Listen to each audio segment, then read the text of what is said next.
નમસ્કાર દોસ્તો, સુપરફાસ્ટ તાજા સમાચારમાં તમારું સ્વાગત છે। દેશ, દુનિયા અને ગુજરાતના તાજા, મોટા અને સૌથી મહત્વપૂર્ણ સમાચાર જાણીએ તે પહેલા તમે ચેનલમાં નવા હોય તો ચેનલને જરૂરથી સબસ્ક્રાઇબ કરીને વિડીયોને લાઇક કરી દેજો। સૌથી પહેલા દોસ્તો આપણે વાત કરીએ તો 24 કલાકમાં કમોસમી વરસાદની આગાહી। ગુજરાતના ખેડૂતો માટે માઠા સમાચાર સામે આવે છે। હવામાન વિભાગની આગાહી મુજબ ગુજરાતના અનેક ક્ષેત્રોમાં 24 કલાક દરમિયાન કમોસમી વરસાદ વરસી શકે છે। તો ખાસ કરીને કચ્છ, પોરબંદર, અમરેલી, રાજકોટ, દ્વારકામાં હળવા વરસાદની આગાહી કરવામાં આવી છે। તો આ સિવાય વરસાદના કારણે ઠંડીનો પારો પણ ગગડી શકે છે। તો આગાહી મુજબ 48 કલાકમાં ઠંડીનું જોર પણ ગુજરાતમાં વધી શકે છે। તો દોસ્તો તમારા વિસ્તારમાં અંદાજે કેટલા ડિગ્રી તાપમાન છે ફટાફટ કોમેન્ટ કરજો। બીજા સૌથી મોટા સમાચાર સામે આવે છે। કોંગ્રેસના 100 જેટલા નેતાઓ ભાજપમાં। જ્યાં દર્શક મિત્રો ગુજરાતમાં વિપક્ષમાં ગાબડું પડવાની ચર્ચાઓ જોર પકડ્યું છે। જો કે ઇતિહાસ જોઈએ તો કોંગ્રેસમાંથી અત્યાર સુધીમાં 100 જેટલા નેતાઓ શાસક પક્ષ ભાજપમાં જોડાયા છે। કોંગ્રેસમાં જે નેતાઓનો ભાવ પણ પૂછતા ન હતો તેવા નેતાઓને આજે ભાજપના ટોચના હોદ્દા ઉપર છે, જેમાંથી 3 નેતાઓના હાલમાં કેબિનેટ મંત્રી છે। તો નરસિંહ અમીન, બળવંતસિંહ, કુંવરજીભાઈ બાવળિયા, રાઘવજી પટેલ, હાર્દિક પટેલ અને અલ્પેશ ઠાકોરે પણ કોંગ્રેસનો સાથ છોડ્યો છે। તો દોસ્તો આગળ વધુ એક સૌથી મોટા સમાચાર મળી રહ્યા છે। આ તારીખે મળી શકે છે ગુજરાત વિધાનસભાનું બજેટ સત્ર। મળતી માહિતી અનુસાર ગુજરાત વિધાનસભાનું બજેટ સત્ર આવનારા ફેબ્રુઆરીમાં મળી શકે છે। તો બજેટ સત્રની શરૂઆત 2 ફેબ્રુઆરીથી થશે। આ સાથે 3 ફેબ્રુઆરી વિધાનસભામાં વર્ષ 2024-25નું બજેટ રજૂ થઈ શકે છે। જણાવી દઈએ કે નવા વર્ષે મળનારા ગુજરાત વિધાનસભાના બજેટ સત્રનું માત્ર 15 થી 20 દિવસનું હોઈ શકે છે। તો ફટાફટ આગળના બીજા સૌથી મોટા સમાચાર સામે આવ્યા છે। 31st ને લઈને ગુજરાત પોલીસ એલર્ટ મોડમાં। 31st ને લઈને ગુજરાત પોલીસ એક્શન મોડમાં આવી ગઈ છે। તો ગુજરાત અને રાજસ્થાનને જોડતા લગભગ 8 ચેકપોસ્ટ ઉપર સઘન ચેકિંગ હાથ ધરાયું છે, જેને પગલે અરવલ્લી પોલીસ દ્વારા રતનપુર બોર્ડર ખાતે સઘન ચેકિંગ હાથ ધરવામાં આવ્યું છે। તો આવા સમયે બુટલેગરો વિદેશી દારૂ ગુજરાતમાં ઘુસાડતા હોવાથી અરવલ્લી જિલ્લા પોલીસ સતર્ક બની છે। તો આ ઉપરાંત સતરામપુર પોલીસે પણ 3,14,000નો વિદેશી દારૂ પકડીને કાયદેસરની કાર્યવાહી હાથ ધરાઈ છે। ત્યાર પછીના બીજા સૌથી અગત્યના સમાચાર સામે આવ્યા છે। ગુજરાતમાં ઠંડીનો ચમકારો યથાવત। ગુજરાતમાં 2 દિવસથી સતત ઠંડી વધી રહી છે, જેમાંથી 11.8 ડિગ્રી સાથે નલિયા ઠંડુગાર બન્યું છે। તો અન્ય શહેરોની વાત કરીએ દોસ્તો તો ડીસામાં 12.8 ડિગ્રી, ગાંધીનગરમાં 14 ડિગ્રી, વડોદરામાં 14.6 ડિગ્રી, ભુજમાં 14.6 ડિગ્રી તાપમાન નોંધાયું છે। જો કે રાજ્યના 11 શહેરોમાં 20 ડિગ્રીથી નીચે તાપમાન નોંધાયું હતું।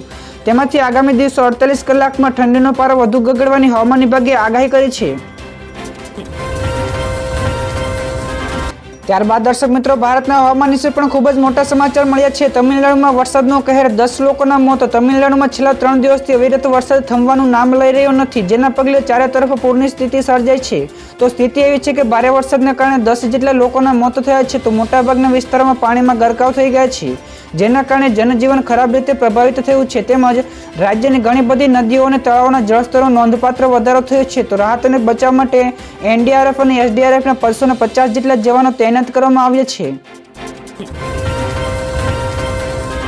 ત્યાર પછીના દર્શક મિત્રો બીજા સૌથી મહત્વપૂર્ણ સમાચાર મળી રહ્યા છે। 450 રૂપિયામાં સિલિન્ડર આપવાની કોઈ પણ યોજના નથી, કેન્દ્ર સરકારનું મોટું નિવેદન। જ્યાં દર્શક મિત્રો કેન્દ્ર સરકારે સ્પષ્ટ કર્યું છે કે 450 રૂપિયામાં એલપીજી સિલિન્ડર આપવાની કોઈ યોજના નથી।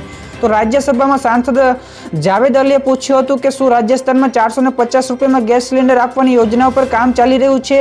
તો આ અંગે કેન્દ્રીય પેટ્રોલિયમ અને કુદરતી ગેસ રાજ્યમંત્રી રામેશ્વર તેલીએ કહ્યું કે રૂપિયા 450માં સિલિન્ડર આપવાની કોઈ યોજના નથી અને ભારત સરકારે રાજસ્થાનમાં આવી કોઈ પણ જાહેરાત પણ કરી નથી।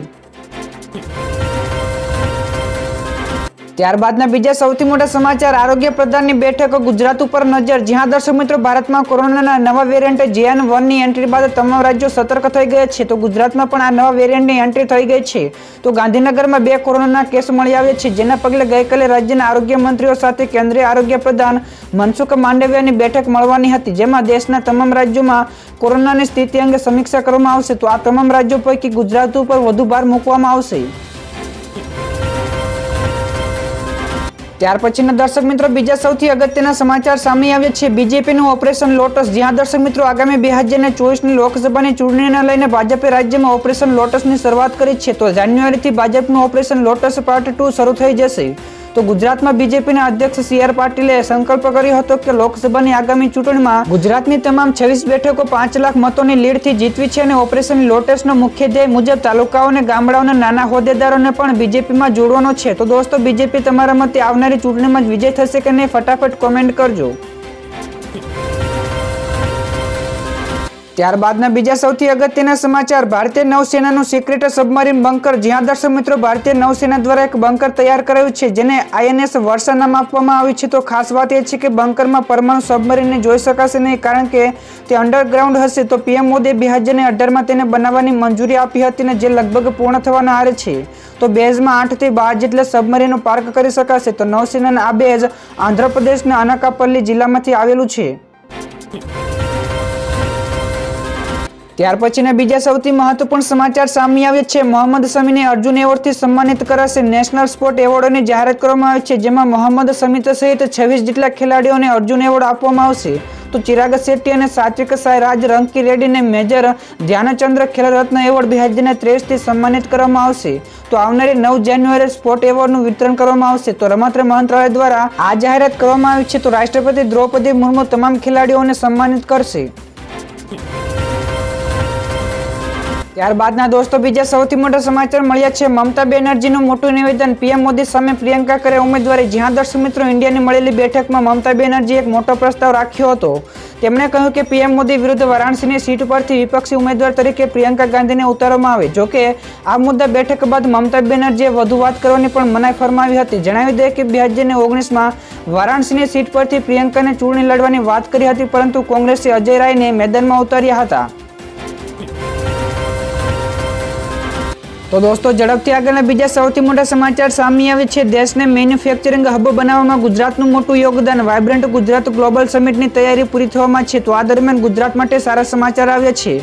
તો કોલિયર્સ ઇન્ડિયાએ દેશના મેન્યુફેક્ચરિંગ વિકાસ અંગે એક સ્ટડી જાહેર કર્યો છે, જે મુજબ વર્ષ 2025-26 સુધીમાં ઇન્ડિયન મેન્યુફેક્ચરિંગ માર્કેટ $1 ટ્રિલિયન સુધી પહોંચી શકે છે, જેમાં ગુજરાતનું યોગદાન સૌથી વધુ હશે.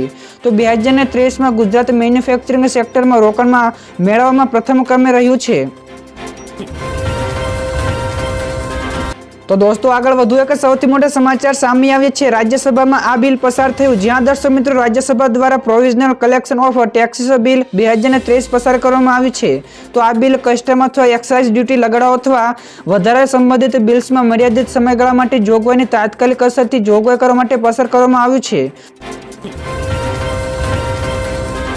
તો દોસ્તો, આગળના બીજા સૌથી મોટા સમાચાર મળ્યા છે અમિત શાહનું મોટું નિવેદન. તેમણે કહ્યું કે મોદી સરકાર જે કહે છે તે કરી બતાવે છે. જ્યાં દર્શક મિત્રો કેન્દ્રીય ગૃહમંત્રી અમિત શાહે રાજ્યસભામાં ભાજપ સરકારની કામગીરીને લઈને કહ્યું હતું કે મોદી સરકારે જે કહ્યું તે કરી બતાવ્યું છે. તેમણે કહ્યું કે જમ્મુ કાશ્મીરમાંથી કલમ 370 અને 35 હટાવવાનો વાયદો પૂરો કર્યો છે. તો આતંકવાદનો નાશ પણ કર્યો છે.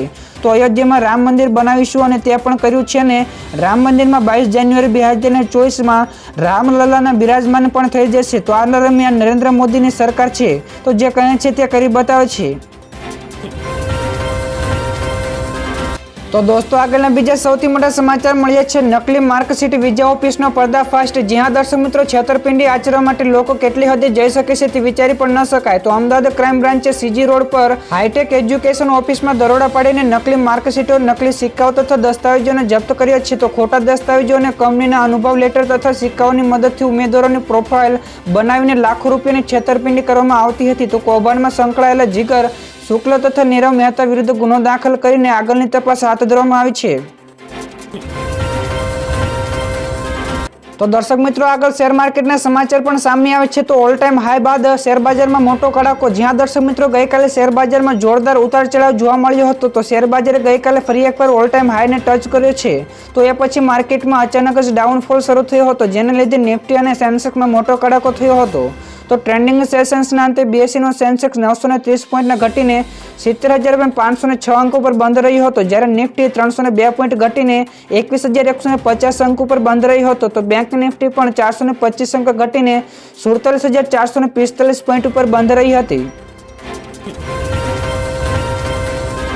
તો દર્શક મિત્રો આગળના બીજા સૌથી અગત્યના સમાચાર મળ્યા છે ધારાસભ્ય વિમલ ચુડાસમાનું મોટું નિવેદન. જ્યાં દર્શક મિત્રો તેમણે કહ્યું કે મને કોઈ ઓફર કરી નથી, હું કોંગ્રેસમાં જ છું. જ્યાં દર્શક મિત્રો ગુજરાત ગીર સોમનાથ જિલ્લામાં કોંગ્રેસના ધારાસભ્ય વિમલ ચુડાસમાએ પ્રેસ કોન્ફરન્સ કરી હતી અને ત્યારે કહ્યું કે હું ક્યાંય જવાનો નથી અને મને કોંગ્રેસે બધું જ આપ્યું છે અને હાલમાં રાજીનામા અને અન્ય પક્ષોમાં જવાની અટકળો માત્ર મને બદનામ કરવા માટે વહેતી કરાય છે. તો દરેક રાજકીય પક્ષોનો સારો ખરાબ સમય આવતો હોય છે, પરંતુ જેનું મન અને હૃદય મજબૂત હોય છે તેને ક્યારે કોઈ ઓફર કરતું નથી. તો મને કોઈ ઓફર મળી નથી અને હું કોંગ્રેસનો છું અને રહીશ, તેમ તેમનું કહેવું છે. ફટાફટ દોસ્તો આગળના બીજા સૌથી મોટા સમાચાર મળ્યા છે 70 થી 80 લાખ ડ્રાઈવરો બેરોજગાર બનશે. જ્યાં દર્શક મિત્રો આજકાલ વિદેશમાં નવી ટેકનોલોજી સજ્જ કાર માર્કેટમાં આવી રહી છે, જેને લઈને ટેસ્લાએ તેની ડ્રાઈવરલેસ કાર લોન્ચ કરી છે. જેને લઈને કેન્દ્રીય મંત્રી નીતિન ગડકરીએ નિવેદન આપ્યું હતું કે તેઓ ભારતમાં ક્યારેય પણ ડ્રાઈવરલેસ કારને એન્ટ્રી આપશે કે પરવાનગી આપશે નહીં. જો આમ થશે તો ભારતમાં અંદાજે 70 થી 80 લાખ ડ્રાઈવરોની રોજગારી છીનવાઈ જશે તેની પૂરેપૂરી શક્યતાઓ છે.